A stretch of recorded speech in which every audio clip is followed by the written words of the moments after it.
can we talk about the immune system?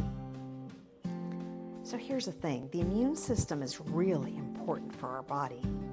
It is that thing that keeps us healthy, keeps us strong, helps us combat disease and colds and flus. It's a very important part of our body. But unfortunately, sometimes we make the wrong food choices and we tend to challenge our immune system more than we should.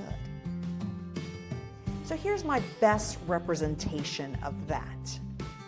I want you to envision there's 10 of us and we are all in my garden and we are going to do gardening. I know this is a silly story, just bear with me. There are big things of dirt that we have to move. There are giant pots. There's all this stuff that all 10 of us need to do together. Now, at the front door, the UPS man just showed up and he brought all these boxes.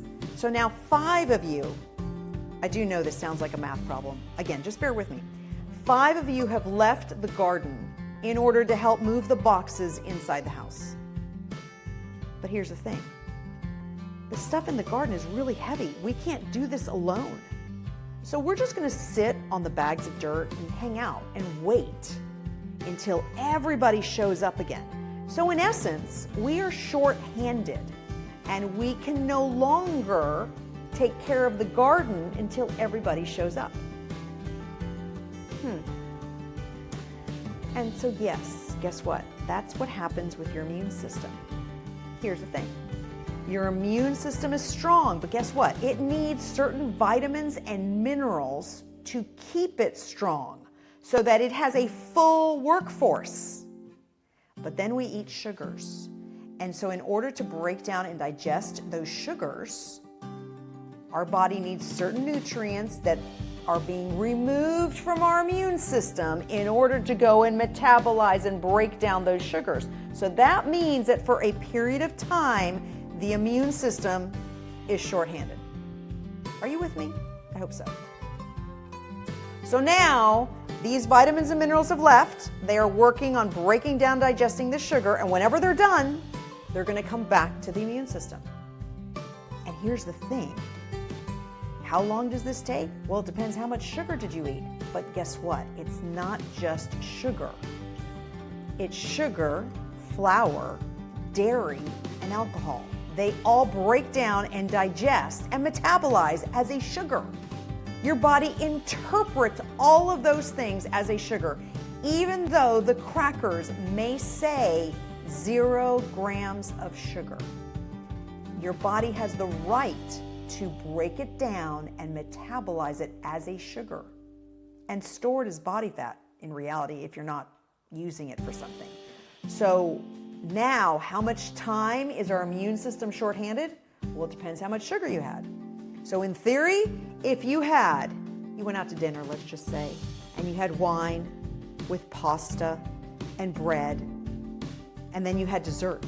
That's a lot of sugar. All of it metabolizes the sugar. So that's a lot. So that means your immune system is going to stay shorthanded for a long time because all of that has to be broken down and digested before those nutrients go back to the immune system. This is why it is so very important to minimize your sugars. I always tell people you should have 0 to 1 sugar per meal and snack. What does that look like? If you're going to have a sandwich, you have to choose. Do you want the bread or the cheese? But you can't have them both, right? So with the pasta dinner that I just told you about, well, if you've decided you want to have wine, then wine is your sugar. That means you shouldn't have pasta or cream sauce or bread for the main meal. You should have maybe some salmon and vegetables as your main meal, and then probably skip the dessert because you've chosen the wine. It's all really about making choices, but these choices are going to keep your immune system stronger and more fortified so that you have the ability to combat anything that comes your way. I'll give you one more example, last one. You've gone to a party and you're sitting there eating a lollipop. Sugar, that's pure sugar, right? Eating a lollipop. And you're talking to somebody that has the flu. You're more apt to catch the flu at that moment because, again, your body is working on digesting the sugar as opposed to strengthening the immune system. On the flip side, if you were eating really good wonderful proteins, wonderful vegetables, and you have minimal amounts of sugar, and you go to the party and someone has a flu, you're probably not going to catch the flu because your immune system is strong. That, my friends, is the key.